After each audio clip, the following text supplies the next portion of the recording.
The rebuild is still happening, but the real damage might already be done.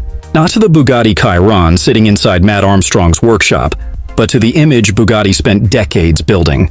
Because every new episode is creating the exact kind of conversation hypercar brands fear most. The internet is no longer looking at Bugatti as untouchable engineering royalty. Now people are starting to look at it like a luxury trap. And once that idea enters public opinion, it becomes incredibly difficult to erase. At first, viewers were simply fascinated by the rebuild itself. A crashed multi-million-dollar hypercar being revived outside the factory system felt impossible. But then, the servicing numbers started spreading online. 5-figure oil changes, massive maintenance bills, eye-watering repair quotes. Suddenly, the focus shifted away from the crash and onto the ownership experience itself. And once millions of people saw those numbers, a dangerous thought started spreading through car culture. Maybe Bugatti ownership isn't freedom at all. The backlash intensified when viral clips and online commentary began targeting Volkswagen Group and mate Rimac directly. Instead of the story cooling down, audiences became even more invested, because internet culture feeds on conflict, especially when luxury brands appear disconnected from ordinary people. And every reaction, every block, every public disagreement only added more fuel to the narrative. But hidden underneath the drama was a much bigger issue Bugatti couldn't easily control. People started asking why independent repairs seem almost discouraged in the hypercar world. Why does everything appear locked behind manufacturer approval? Why do owners spending millions still seem dependent on factory networks for basic support? These questions transformed the rebuild from entertainment into something that felt almost political within car culture. Because enthusiasts began seeing Matt Armstrong less as a YouTuber and more as proof that manufacturer control can actually be challenged. That shift changed everything. Suddenly, this wasn't just a crashed Chiron anymore, it became a symbol. Online audiences started treating the rebuild like a rebellion against an industry built around exclusivity and restricted access. And every successful repair made the symbolism stronger. Because if one independent workshop could publicly restore a hypercar everyone assumed required factory dependence, what else had manufacturers convinced customers was impossible? Then came another problem Bugatti never wanted amplified online: shared components. The moment enthusiasts noticed similarities between certain Bugatti parts and Volkswagen Group hardware, the internet exploded with criticism. Because the conversation instantly became emotional, viewers weren't calmly discussing engineering anymore. They were asking why hypercar-level pricing exists for components connected to mass production systems. And once social media frames something as corporate greed, nuance disappears almost immediately. Now, thousands of enthusiasts are openly accusing Bugatti of building a controlled ecosystem, designed to keep owners financially dependent forever. Whether fair or unfair, that perception is spreading rapidly because it fits modern internet skepticism toward large corporations. People don't just want luxury anymore. They want transparency. They want freedom. They want ownership that actually feels like ownership. And right now, many viewers believe Bugatti represents the opposite of that idea. The scary part for Bugatti is that aspiration drives luxury brands more than specifications ever will.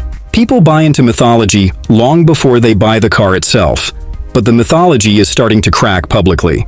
Instead of imagining speed records and engineering perfection, audiences are now imagining catastrophic servicing bills and corporate dependency. The emotional fantasy is changing in real time, and emotional shifts are incredibly difficult for brands to reverse once they become memes online. But the biggest twist in all of this is who caused the disruption. Not a rival manufacturer, not investigative journalists, not regulators. One creator with cameras and persistence managed to expose conversations the hypercar industry usually keeps hidden behind private ownership circles. And because the entire rebuild happened publicly, audiences experienced every discovery alongside him in real time. That transparency created something far more powerful than polished marketing: authenticity. And that may be the real reason this rebuild became such a massive story worldwide. Because Matt Armstrong accidentally exposed a truth the internet loves more than anything else. Powerful systems look invincible until somebody ordinary proves they are not. Bugatti thought complexity would protect them. They thought the engineering was so intimidating, so exclusive, and so hidden from public view that nobody outside their ecosystem could ever challenge the narrative. But they underestimated one thing the modern internet destroys faster than anything else: secrecy. And once Matt Armstrong started filming the Chiron rebuild step by step, the entire balance of power began shifting in real time. because the internet discovered something manufacturers hate. Hypercars may be extraordinary, but the fear surrounding them is often even more valuable than the machines themselves. For years, Bugatti owners accepted enormous servicing costs because the process felt untouchable. Factory-only procedures, authorized facilities, specialized tools, endless warnings about complexity. The message was clear: this car exists beyond normal ownership. But then millions of viewers watched an independent workshop start solving those problems publicly, and suddenly the impossible didn't look impossible anymore. The real damage came when audiences realized the six-figure service bills weren't necessarily tied to catastrophic failures. Instead, many began viewing the costs as part of a carefully controlled ecosystem built around dependence.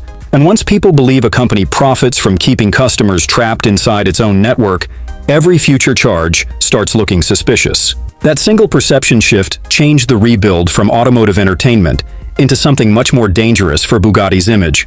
Now think about what Matt Armstrong is actually proving every week without directly saying it. Every independently sourced part, every successful repair, every moment the car moves closer to functioning again without Bugatti, oversight weakens the psychological barrier the brand spent decades building. Because the true product was never just the Chiron itself. It was the belief that only Bugatti could truly understand the Chiron. And that belief becomes fragile the second viewers watch someone else figure it out on camera.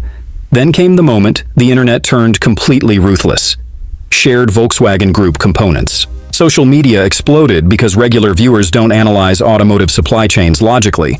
They react emotionally. Once audiences heard phrases like Audi part or Volkswagen component connected to a multi-million-dollar Bugatti, the narrative became impossible to slow down. Suddenly, people weren't discussing engineering craftsmanship anymore. They were asking why certain replacement parts cost more than entire cars. What made the backlash spiral was the lack of explanation afterward. In today's internet culture, brands are expected to communicate instantly. Silence no longer feels professional, silence feels defensive. And as discussion videos, clips, and comment sections exploded online, Bugatti's refusal to publicly address the growing questions created a vacuum the internet filled on its own. And the internet always fills silence with the harshest possible interpretation. But underneath all the drama is something even more important. This rebuild exposed the economics of modern luxury manufacturing in a way most consumers never get to see. Companies don't just profit from selling elite products anymore. Increasingly, they profit from controlling what happens after the sale. Maintenance ecosystems, software locks, authorized servicing, restricted repairs. Long-term dependency has quietly become one of the most valuable business models in the world. That's why this story connects so strongly with the right-to-repair movement. Because people watching this aren't just thinking about Bugattis. They're thinking about iPhones, tractors, gaming consoles, and medical devices. They're recognizing the same pattern everywhere: ownership that feels conditional. Products customers technically own but can never fully control. And once viewers connected the Chiron rebuild to that larger issue, the conversation became far bigger than hypercars. Matt Armstrong accidentally became something Bugatti never planned for. Evidence, not opinion, not theory. Evidence that highly controlled repair ecosystems can still be bypassed with enough knowledge, persistence, and transparency. And evidence is dangerous because once people see proof with their own eyes, corporate messaging loses authority incredibly fast. Then Koenigsegg walked into the conversation and completely changed public sentiment. Instead of appearing threatened by transparency, they leaned into confidence, and audiences rewarded them instantly. Fans interpreted that openness as proof of authentic engineering pride. The contrast became brutal online. One manufacturer appeared willing to embrace curiosity. The other appeared trapped defending secrecy. And that may be the biggest shift of all. Because luxury audiences are evolving, people no longer admire exclusivity alone. Increasingly, they admire confidence, openness, and authenticity. Which means the brands that survive the next era of internet culture may not be the ones with the most complicated engineering, but the ones least afraid of people actually understanding it.